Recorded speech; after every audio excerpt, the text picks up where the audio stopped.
வணக்கம். புது புது அர்த்தங்கள் நிகழ்ச்சிக்கு வரவேற்கிறோம். இன்றைய நிகழ்ச்சியில் கலந்து கொள்வதற்காக பத்திரிகையாளர் திரு வெங்கடேஷ் அவர்களும் அதிமுகவை சேர்ந்த திரு மாஃபா பாண்டியராஜன் அவர்களும் அரங்கத்திற்கு வந்திருக்காங்க. வணக்கம். நேற்று +2 தேர்வு முடிவுகள் வெளியாகி இருக்கிறது. அதுல ஒரு மாணவி மட்டும் பிரதமராகி நாட்டுக்கு சேவை செய்ய விரும்புகிறேன் அப்படின்னு பேட்டி கொடுத்திருக்கிறாங்க.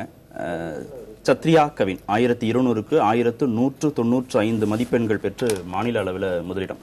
அங்கே பிரெஞ்சு பாடத்தை முதல் பாடமாக எடுத்திருக்கிறாங்க. இந்த மாணவியுடைய கனவை எப்படி பார்க்கலாம்? இல்லை, பொதுவாகவே டாக்டர் ஆகவேன், இன்ஜினியர் ஆவேன், ஆடிட்டர் ஆவேன் இப்படிலாம் பேசக்கூடிய ஒரு ஒரு வளர்ப்பு முறை தான் நம்முடைய ஊரில் இருக்கக்கூடிய ஒரு மிகப்பெரிய பெரும்பாலான குடும்பங்களில் அப்படிப்பட்ட ஒரு வளர்ப்பு முறை தான் ரொம்ப அதிகமாக உண்டு. பொதுவாக அரசியல் அல்லது சமூக பணி அல்லது இந்த மாதிரி வெளியே போய், அதுவும் குறிப்பாக பெண்கள் இந்த மாதிரியான ஒரு சமூக பணிகளையோ அரசியல் பணிகளையோ ஈடுபடுவது அப்படிங்கிறதோ அதில் ஒரு ஆர்வம் காட்டுவது என்பதையோ நம்முடைய குடும்ப அமைப்பு பெரும்பாலும் அதை ஏற்றுக்கொள்வதில்லை அல்லது அதை ஊக்குவிப்பதில்லை. அந்த ஒரு சூழ்நிலையில் இந்த மாணவி தெளிவாக நான் அரசியலுக்கு வருவேன், அதை நான் ஒரு பிரதமராக வருவேன்லாம் நீங்கள் கனவு காண்பது என்பது மிகப்பெரிய அளவில் ஒரு வரவேற்கத்தக்க ஒரு அம்சம். ஏன்னா நீங்கள் அரசியல் ரீதியான ஒரு ஒரு விழிப்புணர்வு மாணவர்கள் மத்தியில், இளைஞர்கள் மத்தியில் அதற்கு ஒரு பெரிய ஆர்வத்தை உருவாக்கத்தக்க ஒரு கல்வி முறை, அதில் இருக்கக்கூடிய ஈடுபாடு, இது எல்லாமே ஒரு வரவேற்கத்தக்க அம்சம். அதுவும் குறிப்பாக பெண்கள் அரசியலுக்கு வர வேண்டும் என்பதில் இருக்கக்கூடிய மையப்புள்ளியை பார்க்கும்போது இது மிகச்சரியான ஒரு கனவோடு தான் இந்த மாணவி வந்திருக்கிறார். இதர் கல்வி அடிப்படையில் நான் முன்னுக்கு நான் என்னை படிப்படியாக தகுதிப்படுத்திக் கொண்டு பிரதமர் அளவுக்கு நான் உயர்வேன் அப்படின்னு சொல்லக்கூடியதும் இன்னும் ஒரு கூடுதலான தகுதியாகவே நான் இதை பார்க்கிறேன். திரு பாண்டியராஜன், அரசியல்வாதி, ஒரு பெண் கட்சி தலைவியாக இருக்கக்கூடிய கட்சியில நீங்களும் உறுப்பினர், உங்களுடைய பார்வை? மிக நல்ல விஷயம். இந்த மாதிரி ஒரு பேட்டி முதலாட்டி நான் பார்க்கிறேன். ஒரு அரசியல்வாதியாவே அப்படின்னு சொல்றது, அதுவும் பல துறைகளில் சாதனை படைத்துட்டு அரசியல்வாதி ஆக முடியும் அப்படின்ற ஒரு நம்பிக்கையை இந்த பொண்ணு மனசுல ஊட்டின அவங்க அப்பா அம்மா, குறிப்பா அவங்க ஃபாதர் IAS ஆஃபீஸர், அவங்க அம்மா பொலிட்டிக்கல் சயின்ஸ் படிச்சவங்க, எளிதா அரசியலை ஒரு குழந்தைகிட்ட கொண்டு போய் சேர்த்துறது ரொம்ப பெரிய நம்பிக்கையை விதைக்கக்கூடிய நியூஸ். ரொம்ப நாளுக்கு அப்புறம் நான் அந்த மாதிரி ஒன்று காலையில முதல்ல பார்க்கறது நல்ல விஷயம் நினைக்கிறேன். சத்ரியா கவின் அவர்களுக்கு ரொம்ப நல்வாழ்த்துக்கள். அவங்களுடைய கனவுகள் நனவாகணும். நிஜமா ரொம்ப புளித்து போன ஒரு விஷயமா பல விஷயங்கள், டாக்டர் ஆகணும், இன்ஜினியர் ஆகணும், கலெக்டர் ஆகணும், இந்த மூணு திருப்பி வந்துட்டு இருக்கோம். ஒரு கரியர் கவுன்சிலர் முறையில் நான் இது ரொம்ப நல்ல விஷயமா பாக்குறேன். திரும்ப சொல்றதுனால அதுவும் கனவே இல்லைன்னு நம்ம சொல்லிட முடியாது. அதுவும் கனவு தான், எல்லாருக்கும் வாய்க்கிறது இல்லை இல்லையா? கரெக்ட், அது கனவு இல்லை. ஆனா நம்ம இதுல ஒரு ஸ்டீரியோ டைப் ஆயிடுச்சு. இப்போ டாக்டர், இன்ஜினியர், கலெக்டர், பல மற்ற வாழ்க்கை பணிகள், மற்ற கேரியர்ஸே ஒரு புரிதல் இல்லாம நம்ம ஒரு ரொட்டீனைஸ் பண்ணிட்டோம்னு நினைக்கிறேன். அதனாலதான் டாக்டர் நல்லது, இன்ஜினியரா நல்லது, கலெக்டரா நல்லது, எதுவுமே நான் இல்லைன்னு சொல்லல. இதுதான் வாழ்க்கை பணிகள், இதுதான் அப்படின்ற ஒரு முத்திரை விழுந்து போச்சு. அதைத்தான் சொல்றேன். ஒருத்தங்க வித்தியாசமா இந்த மாதிரி இப்போ ஒரு மன்மோகன் சிங்கும் ஒரு பலரும் பல துறைகளில் சாதனை படைத்துட்டு அதுக்கப்புறம் அரசியலுக்கு பொறுப்புக்கு வர்றது அப்படின்ற விஷயங்கள்லாம் இந்த பொண்ணு மனசுல பதிஞ்சிருக்கு. ஈவன் தமிழக அரசாங்கத்துல இப்போ புரட்சி தலைவர் அம்மா பலருக்கு ரோல் மாடலா இருந்திருக்கிறாங்க. பெண்கள் குறிப்பாக அந்த மாதிரி ஒரு ஒரு ஒரு இன்னசென்ட்டா அதை சொல்றது நிறைய இந்திரா காந்தி, மம்தா பானர்ஜி, மாயாவதி, நிறைய உதாரணங்களை சொல்லலாம். இன்னும் சில விஷயங்கள் நான் அதை சொல்லணும்னு நினைச்சதாங்களா, நீங்க ரொம்ப பெருமைப்படக்கூட ஒரு நிறைய மாணவர்கள் முன்னுக்கு வந்திருக்காங்க அப்படிங்கறதெல்லாம் ரொம்ப கவனத்துக்குரிய ஒரு அம்சம். கிட்டத்தட்ட இந்த தரம் பாத்தீங்கன்னா 91.4% தேர்ச்சி விகிதம் அப்படிங்கிறதும் போன ஆண்டை விட 0.8% கூடுதலான தேர்ச்சி விகிதம் அப்படிங்கிறதுலாம் ரொம்ப மகிழ்ச்சி தரக்கூடிய அம்சம். ஆனா நீங்க இதுல இருந்து நீங்க சில அம்சங்களை நீங்க பிரிச்சு பாத்தீங்கன்னா, அந்த ரிசல்ட்டை பாத்தீங்கன்னா நிறைய ஒரு நமக்கு முன்னாடி இருக்கக்கூடிய சேலஞ்சஸ், சவால்கள் தொடர்ச்சியா நமக்கு தெரியுது. உதாரணமா நீங்க பாத்தீங்கன்னா, இதே கணக்கு விகிதத்துல பாத்தீங்கன்னா தனியார் பள்ளிகளில் படித்து வந்த மாணவர்கள் 98% தேர்ச்சி பெற்றிருக்கிறார். அதே அரசு பள்ளியில படித்து வந்தவர்கள் 85% தான் தேர்ச்சி பெற்றிருக்கிறார்கள்.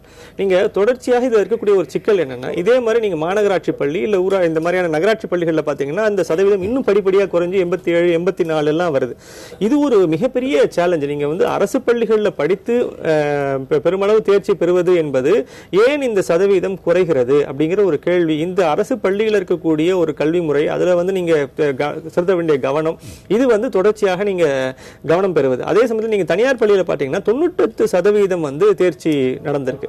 இதையும் நம்ம வந்து இந்த விஷயத்துல கவனத்துல கொள்ளணும். இதுக்கு இன்னொரு ஆஸ்பெக்ட் ஒன்று இருக்கு. நீங்க இந்த மாணவர்கள் வந்து இன்றைக்கு பெருமளவு நாங்கள் நிறைய மார்க் வாங்கியிருக்காங்க அப்படிங்கிறதும், இவங்கெல்லாம் நாளைக்கு வந்து கல்லூரிகளில் போய் என்ன விதமான அளவு ஃபேர் பண்ண போறாங்க அப்படிங்கிறதும் அடுத்த ஒரு கேள்வி. ஏன்னா நான் தொடர்ச்சியா பார்க்கக்கூடிய ஒரு அம்சம் என்னன்னா, மருத்துவ கல்வியில போய் சேரக்கூடிய பல மாணவர்கள் தங்களுடைய முதலாண்டு தேர்விலேயே பார்த்தீங்கன்னா பெருமளவு அரியர்ஸ் வைக்கக்கூடிய அளவுக்கு அவங்க வந்து பாதிக்கப்படுகிறார்கள். இதெல்லாம் வந்து ஒரு நம்முடைய கல்வி முறையில் இருக்கக்கூடிய ஒரு சிக்கல்கள். அதே சமயத்தில் பள்ளிகளை பொறுத்த வரைக்கும் ரொம்ப காலமா வைக்கக்கூடிய குற்றச்சாட்டு, அவங்க 11ஆம் வகுப்பிலிருந்து அந்த பாடங்களை வந்து தொடர்ச்சியாக நடத்துறாங்க, 2 வருடங்கள் நடத்துறாங்கன்னா, அரசு பள்ளிகள்ல அந்த விதிகளை வந்து அவங்க வந்து ரொம்ப கடுமையாக பின்பற்றாங்க. 1 வருடம் மட்டுமே அந்த மாணவர்களுக்கு நடத்துறாங்க. வெவ்வேறு விதமான ஒரு பொருளாதார சமூக சூழல்ல இருந்து அந்த மாணவர்கள் வருகிற போது அங்க இருக்கக்கூடிய அந்த தேர்ச்சி விகிதத்தையும் இங்க இருக்கக்கூடிய இந்த தேர்ச்சி விகிதத்தையும் ஒப்பிட்டு பேசுறது எந்த அளவுக்கு ஆரோக்கியமான என்ன சொல்றேன், அதை வந்து ஒசத்தணும் தான். கண்டிப்பா கண்டிப்பா. இப்ப இந்த மாணவியை பொறுத்த வரைக்கும் இவங்களுடைய இந்த குடும்ப சூழல் தான் ரொம்ப முக்கியமா இருந்துச்சு. திரு மாஃபா சொன்ன மாதிரி அவங்களுடைய தந்தை வந்து ஐஏஎஸ் அதிகாரி, அவங்களுடைய தாய் வந்து பொலிட்டிக்கல் சயின்ஸ் படிச்சிருக்காங்க. வீட்டுல வந்து அரசியல் பேசுறாங்க அப்படிங்கறத வந்து அவங்க வந்து குறிப்பிட்டு சொல்றாங்க. ஒரு அரசியல் புரிதலோட இந்த மாணவி ஆரம்பத்திலிருந்தே வந்து வளர்க்கப்பட்டிருக்காங்க. இது எத்தனை குழந்தைகளுக்கு சாத்தியம், எத்தனை வீடுகள்ல இது தொடர்ச்சியா நடக்குது அப்படிங்கிறது வந்து ஒரு கேள்விதான். கண்டிப்பா இல்ல, இது வந்து நீங்க பேசுங்க. இல்ல, பல இடங்கள்ல அரசியல் ஒரு சாக்கடை அந்த மாதிரி சொல்லி இது வந்து பிள்ளைகிட்ட பேசக்கூடாத ஒரு விஷயம், டைனிங் டேபிள்ல பேசக்கூடாத ஒரு விஷயம், அந்த மாதிரி பலரும் இருக்கிற நேரத்தில் இந்த மாதிரி ஒரு குடும்பம் இருந்ததுன்றது மிக மிக மகிழ்ச்சியான ஒரு விஷயம். இல்ல, பொதுவாகவே நீங்க குடும்பங்கள் இன்றைக்கு எல்லா விஷயங்களும் பேசப்படுகிறது, கல்வி பேசப்படுகிறது, எதிர்காலம் பேசப்படுகிறது. இது எல்லாமே பத்தி ஒரு குறைஞ்சபட்சம் ஒரு கல்வி தகுதி இருக்கக்கூடிய பெற்றோர்கள் மத்தியில இந்த விதமான ஒரு உரையாடல் வந்து குடும்பத்தோட குழந்தைகளோட இருக்கக்கூடிய உரையாடல் தொடர்ச்சியாக நடைபெறுது. அவருடைய கனவுகளை வந்து எவ்வளவு தூரம் ஒழுங்குபடுத்த முடியும், நெறிப்படுத்த முடியும், மேம்படுத்த முடியுங்கிறதுக்கான ஒரு முயற்சி ஒன்று இருக்குது. இது வந்து நீங்க ஒரு ஆரோக்கியமான ஒரு இன்றைய சமூகம் தொடர்ச்சியாக நம்முடைய பெற்றோர்களும் நம்ம குழந்தைகளை வந்து எவ்வளவு தூரம் கவனமாக வளர்க்கணும் அப்படின்னும் பொழுது அவர்களுடைய தேர்வுகள் என்ன. இப்ப நீங்க வந்து இது அரசியல் தேர்வு அப்படின்னாலும் இன்னும் நீங்க பாத்தீங்கன்னா எண்ணற்ற பிற துறை, உதாரணமா நான் ஃபேஷன் டிசைனிங் பண்ணுவேன், இல்ல வேற ஏதோ ஒரு மாடலிங் பண்ணுவேன், இல்ல நான் வந்து ஊடகங்களுக்கு போவேன் அப்படின்னு சொல்லக்கூடிய வழக்கமான இருக்கக்கூடிய இந்த இன்ஜினியரிங், மெடிசன் இந்த மாதிரியான விஷயங்களை தவிர்த்து எண்ணற்ற பிற துறைகளில் ஆர்வம் செலுத்தக்கூடிய குழந்தைகளை ஊக்குவிக்கக்கூடிய பெற்றோர்கள் இன்றைக்கு ஏராளமாக வளர்ந்திருக்கிறார்கள். அவர் வந்து அந்த மாணவர்களுடைய குழந்தைகளுடைய எதிர்காலம் அவருடைய விருப்பத்திற்கு ஏற்ப இருக்க வேண்டும் என்ற ஒரு நோக்கத்தில் அந்த விதமான ஒரு புரிதல் ஒன்று ஏற்பட்டு குடும்பத்துக்கு இது வந்து ஒரு மிகப்பெரிய சமூக மாற்றமாகவே நான் கருதுகிறேன். படிப்பையும் தாண்டி இவங்க வந்து கராத்தேல வந்து பிளாக் பெல்ட் வாங்கியிருக்காங்க. அதே மாதிரி வந்து சமூக வலைத்தளங்கள்ல நான் ரொம்ப ஆர்வமா உற்சாகமா உரையாடுவேன் அப்படின்லாம் சொல்றாங்க, டிவி பார்ப்பேன் அப்படின்னு. எல்லாமே ஒரு மல்டி ஸ்கில்டா அவங்க ஆரம்பத்துல இருந்தே தயாரா இருக்காங்க தெரியுது. ரொம்ப தெளிவா தன்னுடைய எதிர்காலத்தை வந்து திட்டமிட்டு அவங்க சொல்லியிருக்கதா பார்க்க முடியுது. அதே மாதிரி 2ஆம் மதிப்பெண் பெற்ற இன்னொரு மாணவி வந்து நான் தொழிலதிபர் ஆக போறேன் சொல்லியிருக்காங்க. அதுவும் கொஞ்சம் வித்தியாசமா இருக்கு. இவங்க சொல்லக்கூடிய கனவுகள் மருத்துவர் ஆகிறதுல இருந்து, இன்ஜினியர் ஆகிறதுல இருந்து, பிரதமர் ஆகிறதுல இருந்து, தொழிலதிபர் ஆகிறதுல இருந்து இவங்க சொல்லக்கூடிய எல்லா கனவுகளும் இவங்களாவே சொல்றாங்களா இல்ல சொல்லி கொடுக்கப்பட்டிருக்கிறதா? ஏன்னா அந்த இன்னைக்கு இருக்கக்கூடிய எல்லா செய்தித்தாள்களையும் எடுத்து பார்க்கிற போது, எல்லா பேட்டிகளும் எடுத்து பார்க்கிற போது +2 முடிச்ச எல்லா மாணவ மாணவிகளும் தங்களுடைய கனவை வந்து வெளிப்படுத்துறாங்க. அந்த கனவுகள் அவங்களுக்குள்ள இயற்கையா பூத்து அது வெளியில வந்திருக்கா, இல்ல யாரோ ஒருத்தர் சொல்லிக் கொடுத்து, பெற்றோர்களாகவோ ஆசிரியர்களாகவோ இல்ல வெளியில இருக்க யாரோ ஒருத்தர் நண்பர்களாகவோ சொல்லிக் கொடுத்து வெளியில வந்திருக்கதாக பார்க்க வேண்டியதா இருக்கு. நம்ம சமுதாயத்துல, குறிப்பா தமிழ் சமுதாயத்துல ரொம்ப நல்ல விஷயம் வந்து நம்பிக்கை விதைகள் ஊன்றப்பட்டு இருக்கின்றன. அது வந்து வெளியிருந்து நீங்க என்னதான் கொடுத்தாலும் அந்த விதை வேர்பிடிக்க வேண்டியது அந்த பிள்ளை மனசுல தான். அது அழகா வேர்பிடிச்சு வருதுன்றது என்னுடைய கருத்து. இது வந்து நான் எந்த விதத்திலும் இது வந்து யாரோ சொல்லி கொடுத்து சொன்னாங்க அந்த மாதிரி இதெல்லாம் நான் சொல்ல விரும்பல. ஏன்னா ஒவ்வொரு டிவி பேட்டியும் பார்க்குறேன், அது வந்து ரொம்ப அழகா ஆழ்மனத்துல ஊன்றி அவங்க சொல்ற மாதிரி தான் இருக்கு. இளைய சமுதாயத்து மேல எனக்கு இருக்கக்கூடிய மிகப்பெரிய மகிழ்ச்சி இதுதான். ஏன்னா இவ்வளவு ஹார்ட் ஒர்க் பண்ணி படிச்சு இது செஞ்சிருக்கிற ஒரு பிள்ளை, அதே நேரத்தில் கராத்தே, அதே நேரத்தில் சோஷியல் மீடியா, அந்த விஷயங்கள் எல்லாம் எதையுமே கொச்சப்படுத்தாம ஒரு பேலன்ஸா இருந்து மார்க்கும் நல்லா வாங்கியிருக்கின்றது வந்து நம்ம எல்லாருமே சந்தோஷப்பட வேண்டிய விஷயம். இந்த அளவு பெர்ஸ்பெக்டிவ், ஒரு பார்வை, ஒரு புரிதல் சமுதாயத்தை பத்தி, ஒரு பெரிய ஆட்களே, இன்னைக்கு படிச்ச ஆட்களே வந்து பெரிய ஆட்களே வந்து அரசியல் மோசம் சொல்லிட்டு இருக்க சூழ்நிலையில ஒரு சின்ன பிள்ளை ஒரு 16 வயசு அந்த கனவு மட்டும் நம்ம சொல்லவே இல்லை. எல்லாருமே நிறைய மதிப்பெண்கள் வாங்கி இருக்கக்கூடிய எல்லா மாணவர்களும் இன்னைக்கு இருக்கக்கூடிய எல்லா செய்தித்தாள்களையுமே அவங்க தான் நிறைஞ்சிருக்காங்க. என்னவா ஆக போறோங்கிற அந்த எதிர்கால கனவை அவங்க சொல்லியிருக்காங்க. அந்த கனவை அவங்க தங்களுடைய சொந்த கனவாக வெளிப்படுத்துறாங்களா, இல்ல வெளியில இருந்து கடன் வாங்கிய இல்ல சொல்லிக் கொடுக்கப்பட்ட கனவா வெளிப்படுத்துறாங்க? இல்ல, நீங்க சமூக ரீதியாகவே நமக்கு வந்து நிறைய கனவுகள் ஏற்கனவே விதைக்கப்பட்டிருக்கின்றன. நீங்க வந்து அது 8ஆம் வகுப்புல இருந்தே நீங்க பாத்தீங்கன்னா பல கல்லூரிகள்லயும் பல பள்ளிகள்ல பாத்தீங்கன்னா என்ன விதமான ஒரு வாழ்க்கை முறை இருக்கு அப்படிங்கறதையும், என்ன விதமான எதிர்காலத்துல பத்தி இருக்கணும்ன்ற ஒரு தெளிவு ஒண்ணு இருக்கு. இது இல்லாம குடும்பம் வந்து ஒரு மிக முக்கியமான ஒரு காரணி. குடும்பத்தில் இருக்கக்கூடிய மூத்தவர்கள், அவர்களுடைய உறவினர்கள் எல்லாம் என்ன விதமான வாழ்க்கை தரத்தை அடைந்திருக்கிறார்கள், அவர்கள் என்ன கல்வி கற்றிருக்கிறார்கள், அவருடைய எதிர்காலம் எப்படி அமைந்திருக்கிறதுன்ற பற்றிய ஒரு புரிதல் ஒண்ணு இருக்கு. இந்த அப்சர்வேஷனும் அதை வந்து மனசுல வாங்கிக்கிறதும், தாங்க என்ன விதமான ஒரு கோல்ஸை செட் பண்ணிக்கணும், இலக்குகளை செட் பண்ணிக்கணும், நாங்க எங்க அடையணும் அப்படிங்கிற கனவுகள் வந்து நீங்க 8ஆம் வகுப்பு ஓரளவுக்கு ஒரு புத்தி தெரிய காலம்னு சொல்றோம் இல்லையா, அந்த காலத்துல இருந்து நீங்க வந்து ஒரு 10 வயது 11 வயதுல இருந்து பாத்தீங்கன்னா மனசுல படிப்படியா அது வந்து உருவாக ஆரம்பிக்கிறது. அது வந்து நீங்க +1 +2 தேர்வு எடுக்கும் போது நீங்க என்ன குரூப் எடுக்கிறீங்க அப்படிங்கும் போதே நீங்க வந்து அந்த கிளாரிட்டி ஒண்ணு ஓரளவுக்கு தெளிவா வந்துடும். இது வந்து பெற்றோரால் திணிக்கப்படுகிறதா? நிச்சயமா சில இடங்கள் திணிக்கப்படுகிறது. ஏன்னா பெற்றோர்கள் தங்கள் கனவுகளை குழந்தைகள் மூலமாக நிறைவேற்றிக் கொள்ளக்கூடிய ஒரு வலியுறுத்தக்கூடிய ஒரு அம்சம் ஒன்று இருக்கு. நான் முழுமையாக அதை நான் மறுக்கவில்லை. அதே சமயத்தில் பெற்றோர்கள் இன்றைக்கு அந்த ஒரு வேறு விதமான ஒரு புரிதலுக்கும் வந்திருக்கிறார்கள். குழந்தைகள் இயல்பாக எந்த துறைகளில் ஆர்வத்தை காட்டுகிறார்களோ அந்த துறைகளில் அவர்களை வளர்ப்பதற்கான ஒரு ஊக்கத்தை அளிக்க வேண்டும் என்ற ஒரு தெளிவு வந்து இன்றைக்கு பெற்றோர்கள் மத்தியில் உருவாகி இருக்கிறது. எனக்கு தெரிஞ்சு பல குடும்பங்கள்ல மிக பெரிய இன்ஜினியர்ஸா இருப்பாங்க, மிகப்பெரிய ஒரு துறைகளா இருப்பாங்க. ஆனா அவங்க குழந்தைய பாத்தீங்கன்னா இசையில ஆர்வம் இருக்கு, இல்ல டென்னிஸ்ல ஆர்வம் இருக்கு, வேற ஏதோ ஒரு துறையில ஆர்வம் இருக்கு, நீங்க போய் தாராளமா அந்த துறையை எடுத்துக்கோ. அப்போ ஒரு விஷயம் மட்டும் நம்ம சமூகத்துல என்ன உருவாயிருக்கு அப்படின்னா, என்ன துறையில எடுத்தாலும் அதுல வந்து நீங்க அதிகபட்ச சாதனையை நீங்கள் செய்தால் மட்டுமே இந்த உலகத்தில் வாழ முடியும், சாதிக்க முடியும் என்ற ஒரு தெளிவு ஒன்று உருவான பிற்பாடு என்ன துறை வேணாலும் எடுத்துக்கொள்ளலாம், எந்த துறையிலும் அதிகபட்ச உயரத்தை எட்டிவிட வேண்டும் என்ற முயற்சி மட்டும், அதற்கான ஊக்கத்தை மட்டும் பெற்றோர்கள் கொடுத்தால் போதும். அதை செய்து கொண்டிருக்கிறார்கள். குழந்தைகள் நலன் சார்ந்து ஆய்வு செய்யக்கூடிய ஒருத்தரோட நேர்த்து பேசுவதற்கான வாய்ப்பு கிடைச்சது. +2 முடிச்சுட்டு இதெல்லாம் கனவுன்னு அந்த முதல் நாள் அவங்க கொடுக்கிற பேட்டிக்கும் ஒரு 5 வருடங்கள் கழித்து அவங்களுடைய வாழ்க்கையில் இருக்கக்கூடிய முன்னேற்றங்களுக்கும் அவங்களுடைய செயல்பாடுகளுக்கும் நிறைய இடைவெளி இருக்கு. நான் தொடர்ச்சியாக அதை வந்து ஆய்வு செஞ்சு வரேன், விரைவில் அதை வந்து ஒரு ஆய்வு அறிக்கையா வெளியிடுவதற்கான சூழல் இருக்கு அப்படின்னு அவர் வந்து ஷேர் பண்ணிக்கிட்டார். அப்போ இந்த யதார்த்தத்தையும் இந்த நிதர்சனத்தையும் நம்மளால புரிஞ்சுக்க வேண்டியதா இருக்கு. இதை வந்து ஒட்டுமொத்தமா மறுத்துட்டு போக முடியும்.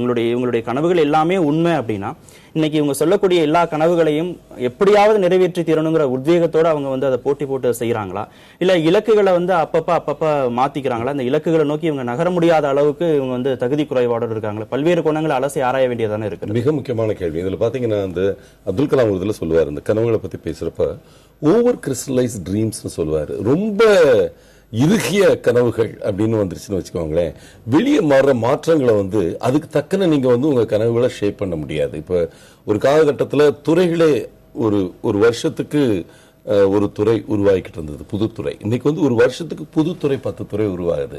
நீங்க உங்க கனவுகள் ரொம்ப கல்லுல அடிச்ச மாதிரி கொண்டு வந்துட்டீங்கன்னா அதுக்கப்புறம் வந்து வெளியே வர்ற மாற்றங்களுக்கு தக்கன அந்த துறைகளுக்குள்ள நீங்க போகவே முடியாது. ஓகே, இது ஒரு முக்கியமான சொல்லுவார் Abdul Kalam, over crystallise dreams இருக்கக்கூடாது. கனவுகள் இருக்கணும், ஒரு ப்ராடா வந்து ஒரு பார்வை இருக்கணும், ஒரு புரிதல் இருக்கணும், அதுல பயணம் போயிட்டு இருக்கணும். அதே நேரத்தில் வெளியே மாறுற விஷயங்களுக்கு தக்கன நீங்க அதை வந்து மாத்திக்கிடலாம். ஒரு செப்பி வந்து சிப் ஆஃப் பண்ணிக்கிட்டே இருக்கிற மாதிரி நீங்க வந்து சிப் ஆஃப் பண்ணலாம் பாரு அப்துல் கலாம். அது ரொம்ப முக்கியமான கருத்து நினைக்கிறேன். அதனால இப்ப இந்த கனவுகளை சொல்ற இந்த பெண்கள், இந்த குழந்தைகள்லாம் வந்து இதை மட்டும் மனசுல வச்சுக்கணும். Don't ever become a prisoner of your qualifications. நீங்க வந்து ஒரு கனவுக்கு, உங்க கனவுக்கே நீங்க வந்து ஒரு அடிமையாயிராதீங்க. இது ஒரு டிஃபரண்ட் ஆங்கிள். இதை தாண்டி கல்வியுடைய தரங்கிறதையும் அந்த வல்லுநர்கள் குறிப்பிட்டு பேசுறாங்க. தங்களுடைய கனவுகள் அது சரியா இருக்கு, ஆனா அதை அடைவதற்கான தகுதியோடு இவங்க தயாராகிறது இல்ல, மனப்பாடம் செஞ்சு அந்த மதிப்பெண்களை அவங்க பெற்றுறார்கள். அந்த நேரத்துக்கான வெற்றியாக மட்டுமே இது இருக்கு. ஆனா நிதர்சன உலகத்தோடு யதார்த்த உலகத்தோடு அவங்களால போட்டி போட முடியலைங்கிறதையும் பாக்குறாங்க. இப்ப நீங்க பல மாணவர்கள் வந்து தொடங்கக்கூடிய ஒரு ஆர்வத்துல வந்து நீங்க படிப்படியா அந்த ஆர்வம் வந்து அதே அளவுக்கு அதே ஒரு முனைப்போடு நீங்க கடைசி வரைக்கும் தொடருதா அப்படின்னு பாத்தீங்கன்னா சஸ்டெயின் பண்றது கிடையாது. இந்த சஸ்டைனபிலிட்டிங்கிறது ஒரு முக்கியமான ஒரு क्वेश्चन. ஏன்னா நீங்க வந்து இந்த கல்வி நீங்க இது வந்து பாத்தீங்கன்னா அடுத்த 5 ஆண்டு அப்படின்னா நீங்க அடுத்த 5 ஆண்டும் நீங்கள் அதே முனைப்போடு நீங்கள் நாளைக்கு நீங்க வந்து IAS ஆறீங்களா, இல்ல வந்து ஏதோ ஒரு படிப்பு முடிக்கிறீங்க, போஸ்ட் கிராஜுவேஷன் முடிக்கிறீங்க, இல்ல நாளைக்கு வந்து நீங்க நேரடியா ஒரு PhD வரைக்கும் போறீங்க அப்படின்னா கிட்டத்தட்ட 8 ஆண்டு 10 ஆண்டு.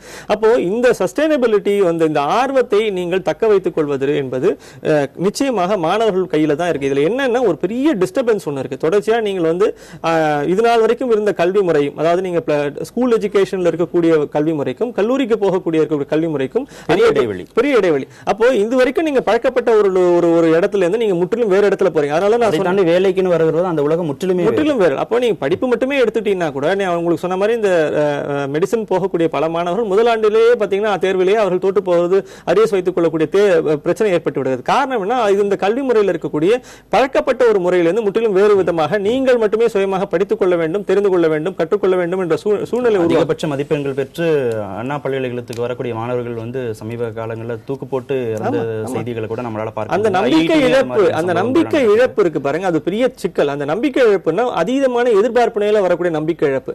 அந்த நம்பிக்கை இழப்பையும் நீங்க வந்து குறைச்சு நீங்க வந்து இந்த சார் சொன்ன மாதிரி அதை பேலன்ஸ் பண்ண வேண்டிய ஒரு கட்டாயம் ஒன்று, சஸ்டைனபிலிட்டியும் வேணும்.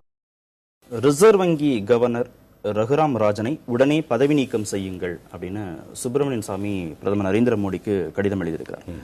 ஒருத்தர் சரியா வேலையை செய்யல, அவர் மீது நடவடிக்கை எடுங்கள் அப்படின்னு சொல்வதற்கு யாருக்கு வேணாலும் உரிமை இருக்கு. ஆனா அதுக்காக சொல்லக்கூடிய காரணங்கள் என்ன அப்படிங்கறதான் முக்கியமானதாக இருக்கிறது. இவரை பதவி நீக்கம் செய்யுங்கள் அப்படின்னு சுப்பிரமணிய சாமி சொல்லக்கூடிய காரணங்கள் வந்து நியாயமானதாக இருக்கிறதா? கண்டிப்பா இல்லைங்க. மேக்ரோ எக்கனாமிக் மேனேஜ்மெண்ட், அதாவது ஓவரால் பொருளாதாரத்தை மேனேஜ் பண்ணது கடந்த 2-3 வருடங்கள்ல இவர் ஆர்பிஐ கவர்னரா வந்ததிலிருந்து இந்தியா பொறுத்த வரைக்கும் மிக அழகாக அந்த மேக்ரோ எக்கனாமி மேனேஜ் பண்ணப்பட்டிருக்கு.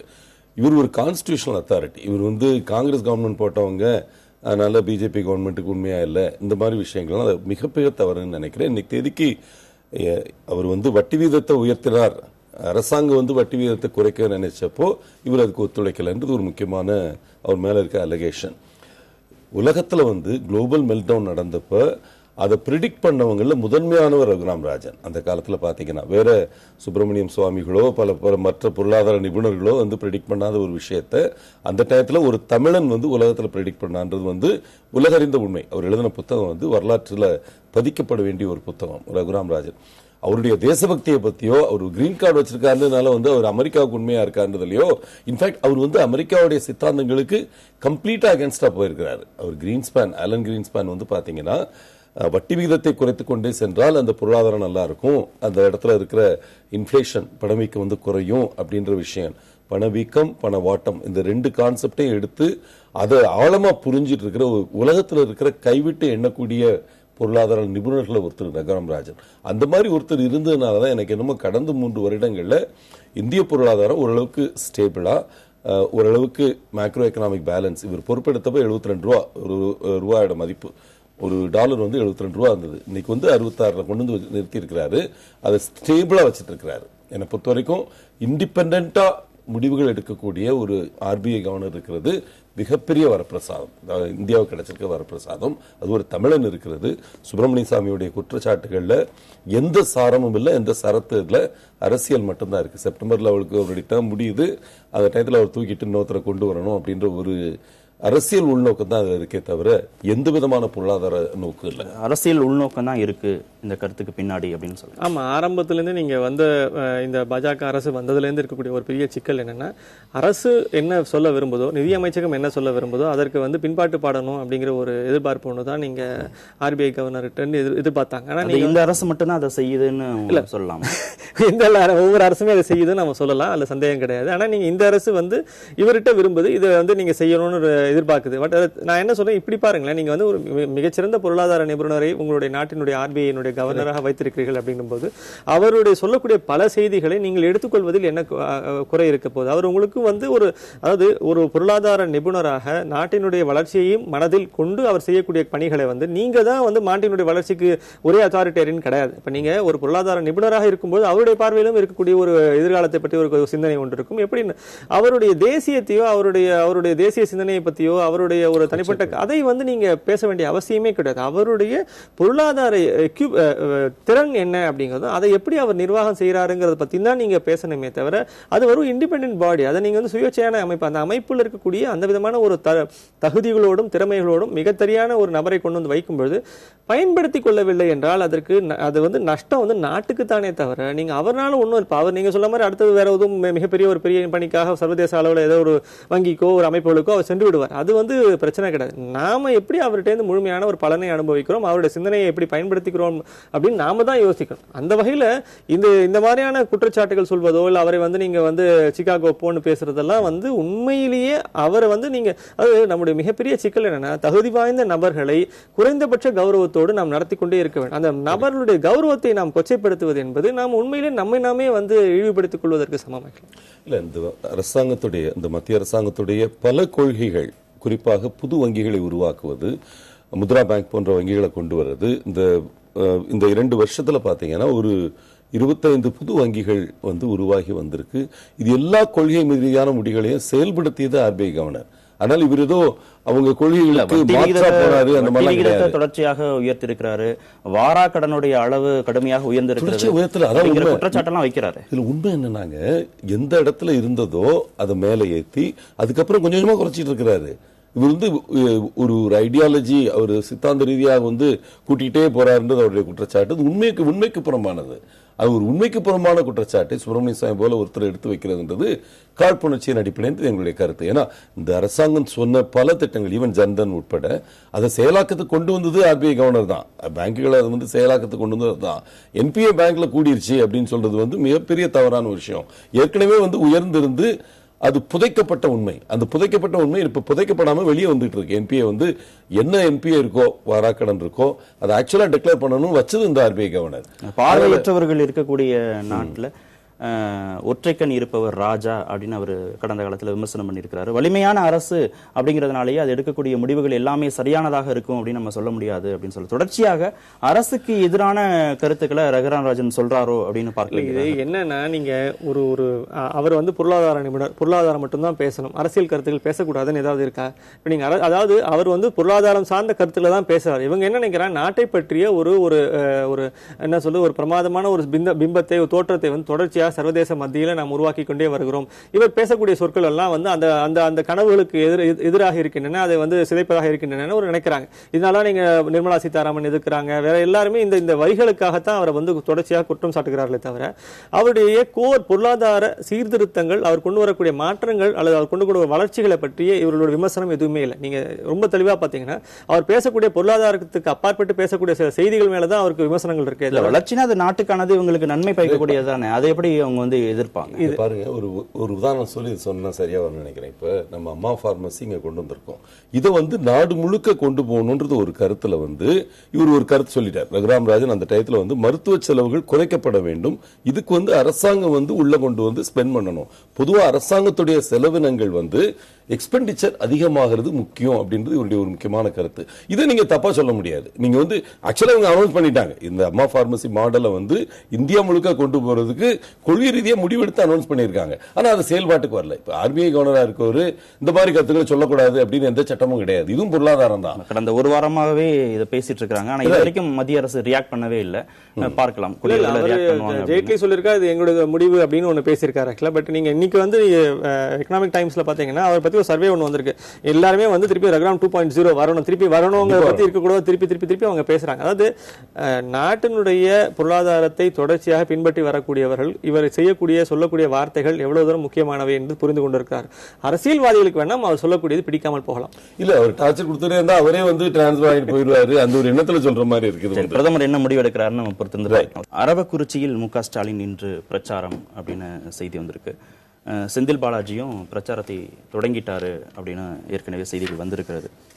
பணப்பட்டுவாடா புகாரை தொடர்ந்து அரவக்குறிச்சி, தஞ்சாவூர் 2 தொகுதிகளிலுமே தேர்தல் வந்து தள்ளி வைக்கப்பட்டிருக்கிறது. ஆனால் தேர்தலை வந்து முன்கூட்டியே நடத்தணும், வாக்கு எண்ணிக்கையெல்லாம் நடக்கிறதுக்கு முன்னாடியே நடத்தணும் அப்படின்னு கட்சிகள் தரப்புல கோரிக்கை வைக்கப்பட்டது. வேட்பாளர்களை தகுதி நீக்கம் செய்யணும் அப்படிங்கிற கோரிக்கையெல்லாம் வைக்கப்பட்டது. ஒரு விமர்சகரா உங்களுடைய பார்வை என்ன தேர்தல் ஆணையத்துடைய நடவடிக்கைகள் மீது? தேர்தல் ஆணையம் வந்து ஒரு மிக சிறிய அளவில் தான் இந்த தகுதி நீக்கம், இந்த மாதிரியான ஒரு தேர்தல் சீர்திருத்தங்கள் தான் இதில் மிக முக்கியமான ஒரு அம்சமாக நம்ம பார்க்க வேண்டியிருக்கு. இப்போ நீங்கள் தொடர்ச்சியாக பணப்பட்டுவாடா, தொடர்ச்சியாக நீங்கள் இந்த மாதிரியான ஒரு முறைகேடுகளில் ஈடுபடக்கூடியவங்களை தடுப்பதற்கான நடவடிக்கைகளை அவர்களால் நிறைவாக செய்ய முடியவில்லை. இதில் இருக்கக்கூடிய ஒரே ஒரு சிக்கல் என்னென்னா, அவர்களுக்கு தேவைப்படக்கூடிய அந்த வலிமை வந்து இன்றைக்கு தேர்தல் ஆணையத்திடம் இல்லை என்பது தான் நமக்கு மீண்டும் மீண்டும் நிரூபணமாகி கொண்டிருக்கிறது.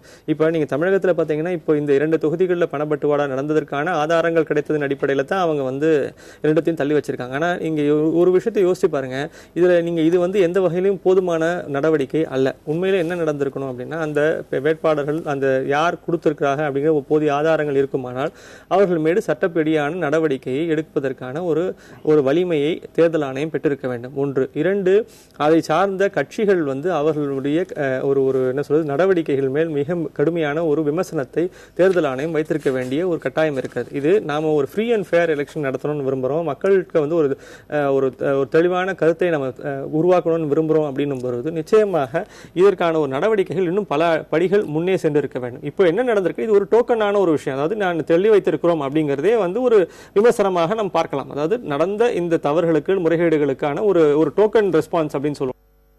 ரெஸ்பான்ஸ் தான் இந்த 2 தொகுதிகளுடைய தேர்தல் தள்ளி வைக்கப்பட்டிருக்கிறது. ஆனால் இதையும் வந்து எந்த வகையிலையும் எந்த ஒரு பெரிய ஒரு மாற்றத்தையும் ஏற்படுத்திவிடப் போவது இல்லை. தேர்தல் ஆணையத்தோட இந்த நடவடிக்கை ஒரு டோக்கன் ரெஸ்பான்ஸ் தான் அப்படிங்கிறார். இல்ல, இந்த இடங்கள்ல பாத்தீங்கன்னா குறிப்பா அந்த 2 இடங்கள்ல திமுக வேட்பாளருடைய வீட்டில இருந்தே வந்து மணி சீஸ் ஆயிருக்கு. இதில் நீங்க ஒண்ணு பார்க்கணும், இரண்டும் ஒரு நிறைன்னு நீங்க ஒரே பெயிண்ட்ல பிரஷ் பண்றது வந்து தவறுன்றது என்னுடைய கருத்து. இதுல நீங்க டேட்டா வந்து தெளிவா வந்திருக்கு. இந்த 2 தொகுதியில இருந்து எங்கிருந்து பிடிச்சாங்க, எவ்வளவு பிடிச்சாங்க அப்படின்றது வந்து தெளிவா கொடுத்திருக்காங்க. திமுக பொறுத்த வரைக்கும் வேட்பாளர் வீட்டில இருந்து, வேட்பாளருடைய பையன் வீட்டில இருந்து இவ்வளவு பணம் பிடிச்சிருக்கோன்னு போட்டிருக்கிறாங்க. அந்த மாதிரி கிடையாது அதிமுக பொறுத்த வரைக்கும். இல்ல, 2 இடத்துலயுமே பாத்தீங்கன்னா வேட்பாளருடைய வீட்டில இருந்து அரெஸ்ட் பண்ணது வந்து கண்டிப்பா திமுக மட்டும்தான். அது வந்து உண்மை.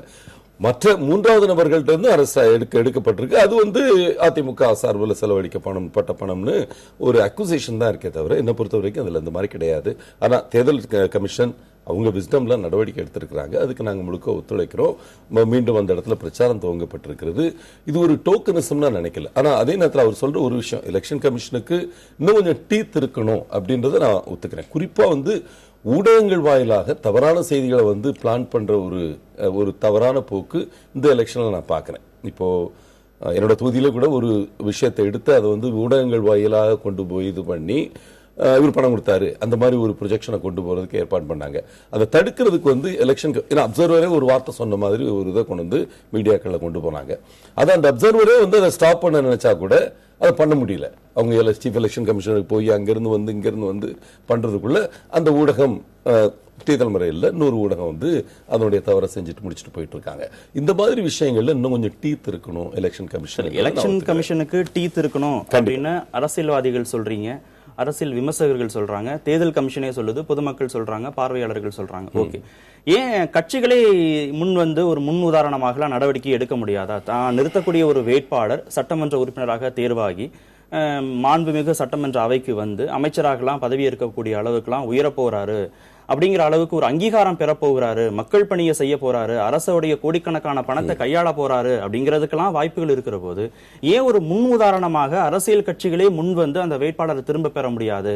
ஏன் அந்த வேட்பாளர் மீதான விமர்சனங்களை முன்வைக்க கூடாது? இது யாரோ செய்யணும், தேர்தல் கமிஷன் செய்யணும், அது செஞ்சிருக்கணும்னு ஏன் தள்ளி போடணும்? இல்ல வேறவங்கள்ட்ட அந்த பொறுப்பை ஒப்படைக்கணும்? இல்ல, நான் சொல்ற விஷயம் வந்து லா அண்ட் ஆர்டர் சார்ந்த விஷயங்கள், தவறாக ஒரு வேட்பாளரை பத்தி ப்ரொஜெக்ஷன் கொண்டு போற விஷயங்கள், இதெல்லாம் வந்து அந்த எலெக்ஷன் நடைபெற காலத்துல வந்து எலெக்ஷன் கமிஷன் தான் பண்ண முடியும். ஓகே, ஒரு ஜீரோ ஜோன் வந்துருதுங்க அந்த எலெக்ஷன் டயத்துல. என்ன ஆகுதுன்னா, இது பொது தேர்தல்னு வர்றப்போ வந்து ஒரு ஜீரோ ஜோன் மாதிரி வந்துருது. அந்த இடத்துல தடியெடுத்தவன் தண்டற்காரன்ற மாதிரி ஒரு விஷயம் ஆயிருது. அதுல வந்து ஒன்னு போலீஸ் உள்ள இறங்கி செய்யறது, எலெக்ஷன் கமிஷன் உள்ள இறங்கி செய்யறது. அதுல வந்து எலெக்ஷன் கமிஷனுக்கு இப்ப இருக்கிற அதிகார வரம்பு வந்து இன்னும் கொஞ்சம் அதிகப்படுத்துறது நல்லதுன்னு என்னுடைய கருத்து. நீங்க சொல்றதுக்கான ஒரு ரொம்ப முகாந்திரம் ஒண்ணு எங்கேருந்து ஆரம்பிக்கணும் அப்படின்னு சொன்னா, அதை வந்து வேட்பாளர் தேர்விலிருந்தே அதை செய்யணும். வேட்பாளர்கள் தேர்வு நீங்க இந்த தேர்தலில் கூட பாத்தீங்கன்னா குற்றப்பின்னணி உடையவர்கள், அதாவது இப்ப நீங்க மதுவிலக்கு கிடையாதுன்னு சொன்னவங்க, வேற தவறுகளுக்கெல்லாம் வந்து நாங்க வந்து செய்ய மாட்டோம்னு சொன்னவங்க எல்லாருமே, ஆனால் தேர்தலில் வேட்பாளர்களை நிறுத்தும் போது அவர்களுடைய குற்றப்பின்னணி என்ன, அவர்கள் பின்னாடி இருக்கக்கூடிய வழக்குகள் என்ன, அவர்கள் பின்னாடி இருக்கக்கூடிய வேறு தவறுகள் என்ன அப்படிங்கிறத வந்து பார்த்து இவர்களை நாங்கள் நிச்சயமாக வேட்பாளர்களாக வாய்ப்பு தர மாட்டோம் அப்படின்னு நீங்க அவங்க செய்திருந்தார்கள் என்றால் நீங்க வந்து இந்த விதமான சிக்கல்கள் வந்திருக்கா. இது வந்து ஒரு சுய கட்டுப்பாடு கட்சிகளுக்கு தான் தேவை. கட்சிகள் தங்கள் வேட்பாளர்களை முன்னிறுத்தும் போது அவருடைய தகுதி திறமையின் அடிப்படையிலும் அவருடைய செயல்பாடுகளின் அடிப்படையில் இந்த 15 நாட்கள்ல அந்த தேர்தல் சமயத்துல அவர் மாற மாட்டாரு அப்படிங்கிறதுக்கான உத்தரவாதம் எப்படி நீங்க கொடுக்க முடியும்? நான் எதிர்பார்க்கக்கூடியது என்னன்னா, குறைஞ்சபட்ச எதிர்பார்ப்பு என்னன்னா, ஒரு நேர்மையான மனிதர், ஒரு ஒழுங்கான ஒரு மனிதர், எந்த குற்ற பின்னணியும் இல்லாத மனிதர், அவரை நாங்கள் தேர்தலில் முன்னிறுத்துகிறோம் அப்படின்னு பேச்சு வரும்போது அந்த ஒரு கோரிக்கையை வந்து தொடர்ச்சியாக நீங்க பாத்தீங்க, எப்படி மதுவிலக்கு கோரிக்கை எப்படி வலுப்பெற்று வந்ததோ, எப்படி வந்து இலவசங்கள் கூடாதுன்றத பத்தி ஒரு கோரிக்கை வலுப்பெற்று வந்ததோ, அதே மாதிரி வேட்பாளர்களுடைய நேர்மை, வேட்பாளர்களுடைய தகுதி திறமை, வேட்பாளர்களுடைய குற்றமற்ற தன்மை, இதுக்கு வந்து ஒரு பெரிய ஒரு கேம்பெயின் ஒன்று நடந்துட்டு தான் இருந்தது.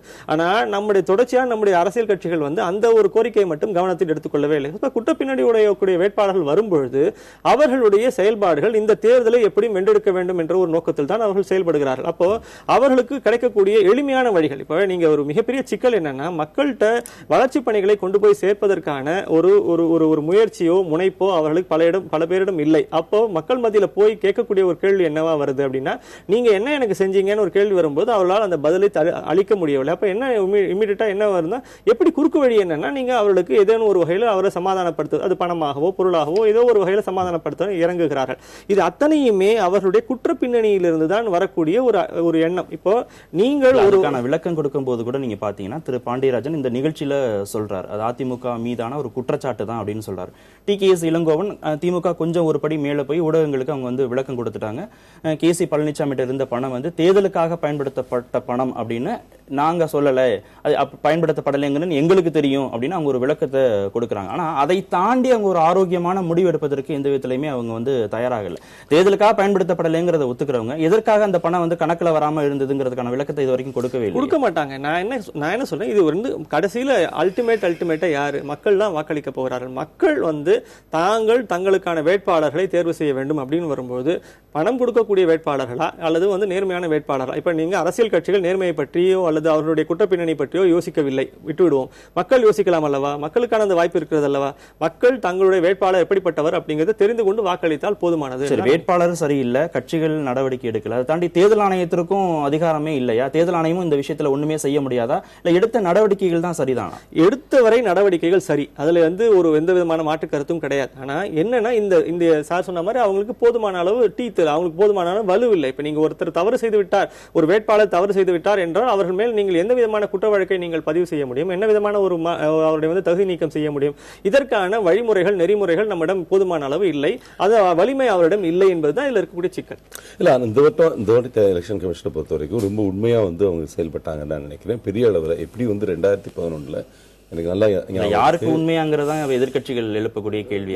இல்லங்க 2011 எப்படி வந்து எலெக்ஷன் கமிஷன் திமுக காங்கிரஸ் பெரிய அளவுல பிரைப் பண்ண முயற்சி எடுத்தப்ப அதை தடுத்தாங்களோ, ஒரு சாதாரண அமுதாவும் பிரவீன் அந்த டயத்துல வந்து அவ்வளவு அழகா ஃபிளைங் ஸ்குவாட் அனுப்பி இது பண்ணி பிளாக் பண்ணாங்களோ, அதனாலதான் நான் ஜெயிச்சேன். ஒருவேளை நாளைக்கு அதிமுக வந்து வெற்றி பெறலாம் இந்த கருத்துல நீங்க உறுதியா இருப்பீங்களா? தேர்தல் ஆணையம் சிறப்பாக செயல்பட்டது, அதிமுக வெற்றி பெற்று விட்டதுன்றது என்னுடைய கருத்து. அதை விட்டுட்டு பாத்தீங்கன்னா, இப்ப கவுண்டிங் தான் நடக்கணும், அதனால எனக்கு அதை பத்தி எந்த கேள்விக்குறியும் இல்லை. கண்டிப்பா அந்த கருத்துல நான் உறுதியா தான் இருப்பேன். பல இடங்கள்ல அவங்க வந்து சரியா செயல்பட்டாங்க. ஃபிளைங் ஸ்குவாட் அனுப்புறதுலயோ இதுலயோ வந்து பண்ணாங்க, பாரபட்சம் கேட்டாம தான் பண்ணாங்க. ஏன்னா எங்களை பொறுத்த வரைக்கும் மடியில கனம் இல்லை, அதனால வழியில பயம் இல்லை. இந்த இதை பொறுத்த வரைக்கும் இந்த கருத்தை சொல்றதுல எனக்கு எந்த ஒரு மனக்கிலோசமோ எதுவே கிடையாது. ஆனா இன்னும் கூட கொஞ்சம் இப்போ 2 இடத்துல இப்போ தள்ளி வச்சிருக்கிறாங்க. யார்கிட்ட வந்து பிடிபட்டதுன்றதையும் அவங்க தெளிவா சொல்லி இருக்கிறாங்க. இதுல வந்து எந்த மாற்று கருத்தையும் யாருக்கும் கிடையாது. இப்போ இந்த 570 crores இஷ்யூவை பெரிய அளவில் பூதாகரமா ஆக்கிட்டு இருக்கிறாங்க. இப்போ தெளிவா இன்னைக்கு ரிலீஸ் பண்ணிட்டாங்க. அது வந்து ஸ்டேட் பேங்க்குடைய பணம், அந்த பணத்துக்கு அத்தாட்சிகள் இருக்கு, அதை முழுக்க கவுண்ட் பண்ணி இருக்கிறாங்க. அது எந்த இடத்துக்கு போகணுமோ அந்த இடத்துக்கு போய் சேர்ந்திருக்கு. இதை வைத்து துவேஷ பிரச்சாரம் செய்தவர்களுக்கு ஆக்ஷன் எடுக்க எலெக்ஷன் கமிஷன்ல இன்னைக்கு ரைட் கிடையாது. அதான் பிரச்சனை. இப்போ கருணாநிதி அவர்கள் வந்து இதை வச்சு ஒரு முழு பக்கம் அறிக்கை கொடுத்து அது யாருடைய பணம், எங்கிருந்து வந்தது, எங்க போச்சு அப்படின்னு பிரசன்டிவா ஒரு விஷயம் சொல்லியிருக்காருன்னா அவர் மேல இன்னைக்கு ஆக்ஷன் எடுக்கிறதுக்கு எலெக்ஷன் கமிஷன் முன் வர வேண்டும். இதான் எங்களுடைய கோரிக்கை. ஏன்னா 570 crores பெருசா ப்ரொஜெக்ட் பண்ணி கொண்டு போயிட்டு இப்ப அதுல ஒண்ணுமே இல்லை அப்படின்னு எல்லாரும் சொல்ல முடிவு பண்ணதுக்கு அப்புறம் அவர் அட்லீஸ்ட் ஒரு மன்னிப்பாவது விடணும். அதை என்ஃபோர்ஸ் பண்றதுக்கு எலெக்ஷன் கமிஷன் கண்டிப்பா அதுக்கு அதிகாரம் இருக்குன்னு நினைக்கிறேன், அதை செய்யணும்.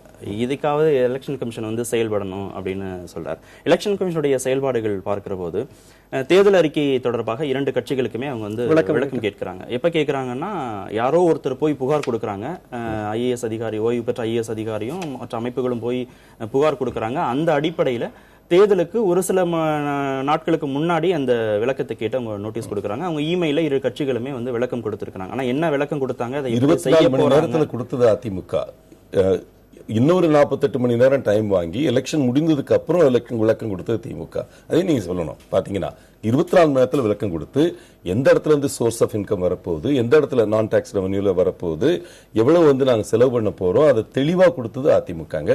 அதே நேரத்தில் எங்களால இப்ப முடியாது, எங்களுக்கு டைம் கொடுங்கன்னு கேட்டுட்டு எலெக்ஷன் முடிந்த அடுத்த ஒரு மணி நேரத்துல வந்து எக்ஸ்பிளனேஷன் கொடுத்தது திமுக. கட்சியோட செயல்பாடுக்கு அப்புறமா வருவோம். தேர்தல் கமிஷன் வந்து கடைசி நேரத்துல ஒருத்தருடைய புகாரின் அடிப்படையில் இந்த விளக்கத்தை வந்து அவங்க கேட்கறாங்க. எலெக்ஷன் மேனிஃபெஸ்டோ வர்றதுக்கு முன்னாடியே இதுல எல்லாம் எலெக்ஷன் கமிஷன் வந்து கொஞ்சம் கவனமா இருந்திருக்கலாமா? ஏன் எல்லா கட்சிகளும் ஒரே நேரத்தில் மேனிஃபெஸ்டோ வெளியிடுவதற்கான வாய்ப்புகளையோ சூழலையோ எதிர்காலத்தில் ஏற்படுத்த முடியாதா? எலெக்ஷன் கமிஷனுடைய செயல்பாடுகள் மேனிஃபெஸ்டோவை பொறுத்த வரைக்கும் எப்படி இருக்கு? இல்ல, இப்ப நீங்க மேனிஃபெஸ்டோங்கிறது வந்து ஒரு உத்தேசமான ஒரு மதிப்பீடு மாதிரி தான். உத்தேசமாக இதெல்லாம் நாங்கள் செய்ய போகிறோம், இதையெல்லாம் நாம் மக்களுக்கு வழங்க போகிறோம் அப்படின்னு நம்ம சொல்றோம். இப்ப இந்த உத்தேசமான விஷயங்கள்ல நீங்க வந்து கேள்வி கேட்கும் பொழுது நீங்க இருக்கக்கூடிய ஒரு சிக்கல் என்ன, இப்ப அவங்க கேட்டக்கூடிய கேள்வி என்னன்னா, நீங்க சோர்ஸ் ஆஃப் இன்கம் என்ன, இதுக்கான வருவாய்க்கான வாய்ப்புகள் என்ன அப்படின்னு சொல்லுங்கன்னு மட்டும் தான் கேட்க முடியுமே தவிர இந்த திட்டங்களையே தவறுன்னு சொல்ல முடியாது. இல்ல, அத கூட அவங்களா முன் வந்து கேட்கல. ஒரு புகாரின் அடிப்படையில தான் எலெக்ஷன் கமிஷன் எல்லா இடத்துலயும் இப்ப அந்த சிக்கல் இருக்குங்க. நீங்க உடனடியா இப்போ ஒரு மேனிஃபெஸ்டோ வெளியே வந்துருச்சு அப்படின்னே அதை பத்தி நீங்க பேசுவதற்கு நீங்க என்ன விதமான தகுதிகள் உங்களுக்கு இருக்கிறது, அதுல இருக்கக்கூடிய குற்றம் குறைகள் என்னன்னு எடுத்து பேசுவதற்கான ஒரு சட்ட ரீதியான ஒரு அமைப்பாக தேர்தல் ஆணையம் இல்லை, இன்றைய தேதியில் இல்லை. இருக்கக்கூடிய சிக்கலே அதுதான். இப்ப நீங்க யாரோ ஒருத்தர் அதுல இருக்கக்கூடிய புகாராக அதை எடுத்துக்கொண்டு கேட்கும் பொழுது நீங்கள் ஏற்கனவே அவர்கள் வகுத்து வைத்திருக்கூடிய விதிமுறைகளில் ஒன்று இதற்கான சோர்ஸ் ஆஃப் இன்கம் என்ன, இதனுடைய வருவாய்க்கான வழிகள் என்னன்னு நீங்க வந்து தேர்தல் ஆணையம் நீங்கள் குறிப்பிட வேண்டும் கட்சிகள் தேர்தல் ஆணையம் குறிப்பிட்டதுனால தான் இப்ப இந்த ஐஏஎஸ் அதிகாரிகள் வந்து போய் கேட்கறாங்க. அதனால நீங்க இந்த வருமானத்துக்கான வாய்ப்புகளை சொல்லுங்கன்னு கேட்கறாங்க. இல்லன்னா அதை கூட கேட்கறதுக்கான ஒரு வாய்ப்பு அந்த டிரான்சாக்ஷன் கூட எலெக்ஷன் கமிஷனுக்கும் கட்சிகளுக்குமான டிரான்சாக்ஷனா மட்டும்தான் இருக்கு. இமெயில்ல தான் அந்த தகவல் இருக்கே தவிர வாக்களிக்கக்கூடிய வாக்காளர்களுக்கு அதை பத்தி எதுவுமே தெரியல. இவங்க என்ன விளக்கம் கொடுத்திருக்காங்க, இதெல்லாம் எப்படி அவங்க நிறைவேற்ற போறாங்கன்னு இவங்க கொடுத்த விளக்கம் இது வரைக்கும் வாக்காளர்களுக்கு தெரியாது. தேர்தலும் முடிஞ்சிருச்சு, ஆட்சி பொறுப்புக்கு அந்த கட்சிகள் வந்து வரப்போறாங்க. என்ன பயன் இருக்க முடியும் இந்த நடவடிக்கை? நீங்க இது எல்லா அம்சத்திலையும் நீங்க ஒரு விஷயத்தை புரிஞ்சுக்கோங்களேன். இந்த டிரான்ஸ்பரன்சிங்கிற ஒரு அம்சத்தை வந்து கட்சிகள் தான் நீங்க வந்து இன்றைக்கு பெருமளவு நீங்க முன்னெடுத்து செல்ல வேண்டும். தேர்தல் ஆணையம் இதை வலியுறுத்துவதற்கான, ஏன்னா நீங்க ஒவ்வொரு கேள்வியும் நீங்க பாத்தீங்கன்னா நம்ம தொடர்ச்சியா ஏன் வந்து தேர்தல் ஆணையம் வலியுறுத்தல, தேர்தல் ஆணையம் வந்து ஏன் இதை வந்து வழிமுறைப்படுத்தல, நெறிப்படுத்தல, இது எல்லாமே நீங்க பாத்தீங்கன்னா நீங்க ஒரு மேலையில் இருக்க வெளிநாடுகளில் இருக்கக்கூடிய ஒரு அரசியல் என்ன சொல்ற ஒரு திறந்த தன்மைன்னு ஒன்று சொல்ல டிரான்ஸ்பரன்சின்னு இருக்கு இல்லையா? அப்ப செயல்படக்கூடிய அம்சத்தை அத்தனையுமே நாங்கள் வந்து பொதுமக்கள் மத்தியில் வைக்கிறோம் அப்படிங்கிற ஒரு திறந்த மனப்பான்மையோடு அரசியல் கட்சிகள் செயல்படும். அப்படித்தான் அதாவது இதை நீங்க இந்த அமைப்புகள்லாம் உருவான காலத்துல இப்படி எல்லாம் குறைகள் வரும்னு நீங்க அவங்க யாரும் ஒன்று யோசிச்சிருக்க மாட்டாங்க.